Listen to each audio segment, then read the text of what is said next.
한국의 주변국들이 한국을 놓고 느닷없는 주장을 하며 이목을 끌고 있습니다. 그런데 이들의 모습 때문에 오히려 큰 반사이익을 보는 정황이 나오고 있어 궁금함을 갖게 합니다. 세 가지 케이스를 살펴보겠습니다. 첫 번째, 일본의 자신감과 새로운 타이틀. 또 일본이 한국 때문에 새로운 움직임을 보이고 있는데 이번에는 한국을 저지해야 한다는 의견이 나왔는데요. 이것은 일본이 방역 모범국이라는 새로운 타이틀을 들고 나오고 있는 정황과도 일맥상통하고 있습니다. 왜 그러한 일이 생기고 있는지 살펴보면요. 우선 일본은 한국보다 방역 시스템을 취약하게 준비해서 문매를 맞고 있는 상황입니다만 의외로 미국이나 유럽보다는 확진자도 덜 나오고 잘 버티는 모습이 나오고 있습니다. 지난주 도쿄의 하루 코로나 확진자는 5명인데 아무리 검사율이 낮더라도 적은 수치긴 합니다. 이것은 일본이 방역을 잘해서라기보다는 또 다른 데 이유가 있다는 주장도 나옵니다. 홍콩의 S&P는 이해관에서 아시아는 비만율이 낮아 상대적으로 괜찮고 비만율이 매우 높은 서양은 취약하다고 보도했는데요. 영국 에든버러 대학, 리버풀 대학 등은 런던 공동 연구팀이 영국 내 166개 병원의 코로나19 환자 17,000명을 상대로 벌인 이런 내용의 연구 결과를 의학 논문 사전 공개 사이트 매드 아카이브에 게재했습니다. 비만한 코로나19 환자가 그렇지 않은 환자보다 치명률이 더 높았다는 내용이 주된 연구 결과였습니다. 따라서 동북아시아 지역은 평균 비만율이 5에서 7%가량인데 유럽, 미국 등은 30%를 상회하므로 훨씬 힘들다는 것이죠. 물론 일본은 검사율도 낮고 제대로 된 통계를 못 낸다는 목소리가 다방면에서 들립니다만 미국 같은 난리는 확실히 덜 나고 있습니다. 일본은 방역 허점으로 통계에 드러나지 않은 숫자가 많다고는 하나 표면적인 숫자는 안정세로 들어가서 일본도 안심하고 있습니다. 이런 자신감 때문일까요? 일본 우파 언론은 WHO 정상화를 위해 일본인 사무총장을 배출하자는 난데없는 주장을 하고 나섰습니다. 산케이 신문은 주요 7개국 G7은 2022년 차기 사무총장 선거에 후보를 내세워 WHO 정상화를 위한 역할을 완수해야 한다. 일본이 사무총장을 내는 것도 유력한 선택지라고 18일 주장했습니다. 신문은 테드워드 로스 아드하놈 거브르여수스 WHO 사무총장의 사임을 요구하는 여론이 확산하고 있다고 소개하고서 사령탑 역할에 신용이 없으면 바이러스와의 싸움에서 승리가 불안하다. 그렇다고 비판만 하고 있으면 아무것도 바뀌지 않는다며 이같이 썼습니다. 산케이는 일본이 의료보험이나 의약품 개발 등 보건 의료 분야에서 세계 유수의 수준이며 개발도상국의 의료 지원 경험이 풍부하고 자금력을 갖추는 등 인류 전체의 건강에 공헌 가능한 요소를 갖추고 있다며 이같이 주장했습니다. 그런데 역시 이 같은 움직임의 이유 중에는 한국도 있다는 것입니다. 산케이는 이미 차기 사무총장 선거에 한국이 코로나19 대책에서 세계적인 평가를 얻었다며 후보자를 내려는 움직임이 전해지고 있다며 즉시 일본 총리 관저에 사령부를 설치해 정부가 한 덩어리가 돼 G7 각국 등의 지지를 확보할 필요가 있다고 덧붙였습니다. 결국 한국이 WHO 사무총장이 되는 것만큼은 막아야 되지 않겠느냐는 의견이 제기되고 있는 것입니다. 총리 관저까지 사령탑을 설치해서 한국 WHO 사무총장을 저지하자는 것은 전 세계에 유례없는 이상 행동일 것입니다.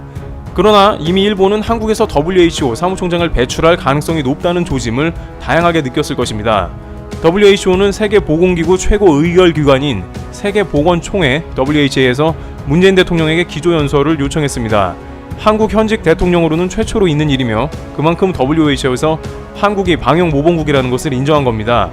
일본은 자존심을 구겼습니다. 지난 크루즈 사태 때 WHO에 1,000만 불가량을 지원하는 등 많은 도움을 줬음에도 불구하고 정작 WHO는 한국을 신뢰하면서 많은 전문가들은 한국에 집결해서 각종 노하우를 배워가는 상황이 연출됩니다. 또한 최근 설문조사에 의하면 아베 내각 지지율이 33%까지 떨어져 국내에서조차 방역 관련 민심은 싸늘합니다. 하지만 일본은 이제 새로운 방역 모범국을 스스로 부여하며 이러한 상황을 적극적으로 개선하고자 하는 것입니다. WHO 총장이 일본에서 나오면 이전 총장이 했던 것보다 훨씬 잘해낼 수 있다면서 기회라고 말하고 있는 것입니다. 그렇지만 이번 팬데믹 사태는 역사상 가장 위중한 영향력을 끼치고 있기 때문에 일본의 G7 설득이 잘 될지는 미지수이며 대한민국이 전 세계에 끼친 노하우는 엄청난 것이었기에 과연 한국을 밀어내고 WHO 총장에 앉을 수 있을지는 불확실합니다. 네티즌들은 방역을 잘한 건 한국이며 WHO 사무총장이 한국에서 나와야만 세계 방역에 제대로 기여할 것이라는 의견입니다. 두 번째, 한중 둘 다 전 세계 의료 기여했는데 평가가 갈리는 이유. 한국과 중국은 이번 팬데믹 상황에서 전 세계를 가장 많이 의료 지원을 한 놀라운 기여를 보여주었습니다. 그런데 전 세계 각국은 한국과 중국에게 각각 전혀 다른 반응을 보이고 있어서 왜 그런지 궁금해지는데요. 한국은 진단키트 부분에서 매우 뛰어나 주목을 받았는데 PCR 진단키트는 정확도가 높아 인기가 매우 높습니다. 또한 한국의 동선 추적을 통한 확진자를 가려내는 방법 등의 노하우는 K-방역으로 전세계 표준이 될 전망입니다. 그 가운데 한국은 6.25 참전용사나 입양인들에게 마스크나 진단키트를 우선적으로 지원하기도 했습니다. 기술력도 좋은데 인류애까지 있는 모습을 보여준 것이죠. 또한 초반에 대량으로 확진자가 발생한 것을 그대로 전세계에 노출하면서 초반에 한국은 입국 거부를 당하는 일이 속출했는데 결국 이러한 조치는 한국이 정직하고 투명한 국가라고 알려져 전화위복이 되면서 진짜 방역이라는 인상을 심어줬습니다. 전세계 각국은 자국이 패닉에 빠져있는 와중에 한국을 보면서 위안을 삼고 방역 공유를 요청해왔습니다. 한편 중국도 전세계 공장답게 각종 의료 장비를 생산해 어려움에 처한 곳에 수출하며 방역의 역할을 감당했는데요. 문제는 이 와중에 등장한 중국의 자화자찬격의 태도는 전세계로 하여금 분통을 터뜨리겠습니다. 중국이 너무 과하게 자국에서 남들을 돕고 있다면서 가짜 뉴스까지 양산하고 있었던 것이 문제가 되었습니다. 특히 이탈리아에서는 그라지에 차이나, 고마워요 중국이라는 게시물이 상당히 퍼져나가는데 알고 보니 중국 페이스북 가짜 계정에서 무작위로 생성된 게시물이었고, 이탈리아 당국은 중국에게 우리는 오히려 피해를 입었다고 분통을 터뜨렸습니다. 또한 전세계 각국에서 마스크를 지원했다면서 관련 사진을 대대적으로 보도하는 등의 행태를 보였는데, 사실 중국은 마스크를 500억 개가량 수출하면서 의료장비로 막대한 이득을 챙긴 것으로 판단됩니다. 중국 관영 글로벌타임스는 5월 1일 기준 중국이 해외에 수출한 마스크는 500억 9천만 개에 달한다면서 중국은 세계 방역을 위해 의료 물자 생산 분야에서 공헌했다고 전했습니다. 중국은 마스크 외에도 이번 코로나19 발생 기간에 방호복 2억 1,600만 벌과 의료용 고글 8,103만 개, 적외선 채용계 2,643만 개, 수술장갑 1억 4천만 켤레를 수출하면서 팬데믹에도 불구 4월에 중국 전체 수출량이 오히려 증가하는 데 기여했습니다. 자신들이 무상 지원은 어느 정도 했습니다만 벌어들인 막대한 이익에 비하면 일종의 생색내기였던 것입니다. 게다가 최근까지도 세계 각국이 중국에 수입한 물품은 상당 부분 불량이었던 것으로 판단되고 있습니다. 최근 중남미는 코로나가 들불처럼 번져가면서 중국의 마스크 등 각종 의료 물품을 수입했습니다. 파라과이 매체 ABC 콜로르에 따르면 이날 파라과이 보건부는 중국의 물건값의 30%를 미리 지급하며 의료 장비를 수입했으나 대부분에서 불량이 발견되었습니다. 방호복은 주문한 레벨보다 낮았고 침대도 각도 조절 기능이 주문한 사양에 못 미치는 데다 매트리스가 빠진 채로 왔다고 당국은 설명했습니다. 마스크도 약속한 브랜드가 아닌 엉뚱한 제품이 도착했습니다. 또한 스페인, 캐나다, 핀란드, 인도, 필리핀 등 곳곳에서 중국산 의료품이 반품되거나 사용이 중단됐습니다.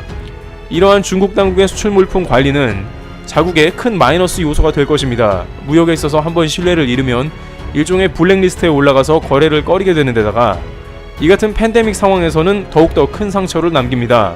여기에 중국의 행보는 자신들은 한국과 같은 방역 모범국이라면서 한국과 적극 협력하자는 것으로도 발전합니다. 이것은 전 세계에서 중국을 향해 초반에 정보 은폐 등의 코로나 책임을 돌리는 여론이 형성되기 시작하면서 적극적으로 이를 벗어나겠다는 행보로 풀이됩니다. 따라서 한국에 러브콜을 하며 다가오는 모습인데요. 중국 당국과 관영 언론은 최근 한국을 모범 방역국으로 치켜세우면서도 자신들은 한국과 어깨를 나란히 하며 방역 모범국으로서 세계에 기여하겠다는 취지의 발언을 연일 이어가고 있는 모습이 연출되고 있습니다. 그런데 이러한 중국의 모습은 어떠한 결과를 낳게 될까요? 세 번째, 중국과 일본의 행동, 한국의 엄청난 반사 이익. 아이러니하게도 한국은 전 세계의 여론과 거리가 먼 일본과 중국 사이에서 오히려 반사 이익을 볼 것입니다. 동북아시아에서 한국은 투명하다는 인상을 강하게 심어줬고, 그것은 한국 생산 제품이 믿을 수 있다는 것으로 연결되었기 때문이고, 결국 한국의 진단키트나 의료장비뿐만 아니라 모든 공산품에도 영향을 끼치기 때문입니다.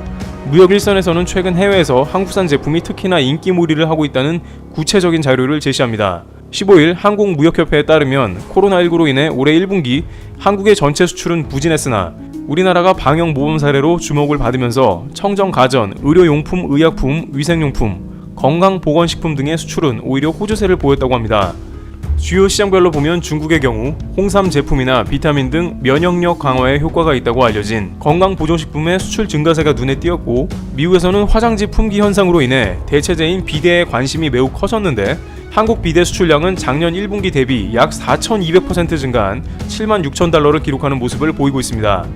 고령 인구가 많은 유럽연합은 한국산 가정용 의료용품이 인기를 끌었습니다. 이와 같은 공산품들은 중국에서도 많이 생산되는 제품이지만 한국 수출이 폭발한 것은 한국산을 콕 집어서 원하는 업체들이 상당히 많이 늘어났다는 것이 통계로 드러난 것입니다. 한국은 분명 반사이익을 톡톡히 누리고 있는 것이죠. 한편 일본도 국제 외교 무대에서 한국에 점점 밀려날 수 있다는 정황도 다방면으로 포착되고 있습니다. 일본은 3월 초에 자국의 크루즈선의 확진자가 늘어나자 한국과 같은 취급을 하지 말라면서 WHO에 항의했습니다. WHO는 일본의 주장을 받아들여 일본을 코로나 우려국에서 제외하는 모습도 보여줬습니다. 하지만 WHO와 일본의 이런 행동은 한 달도 안 되어 정치적인 행동이었다는 문매를 맞게 되었습니다. 또한 크루즈선에 있던 일본인들을 아무런 조치 없이 그냥 하선시켰던 모습에 국제사회는 경악했습니다. CNN은 일본의 사태는 실제보다 훨씬 심각할 것이고 한국처럼 투명하지 않다고 일침하게 이르렀습니다. 일본의 대처는 국제 무대에서 불신을 키워갔는데 이 같은 움직임은 반대로 한국이 외교 무대에서 반사이익을 얻는 것으로 발전했습니다. 한국의 강경화 장관은 외교부 수장으로서 한국의 방역 상황을 대표하는 인터뷰에 쉴 새 없이 초대를 받았습니다. 만약 일본이 이 문제를 한국과 같이 잘 해냈다면 일본의 외무상이 등장했을 자리였을지도 모릅니다만 이미 외교 무대에서 한국은 다양하게 주목받으며 영향력을 확대해 나가고 있는 모습이 나옵니다. 또한 WHO 총장을 비롯해서 다양한 국제 무대에서 인재를 배출하며 대한민국의 국격을 높일 것으로 관측됩니다. 트래블 튜브 여기서 마치겠습니다. 감사합니다.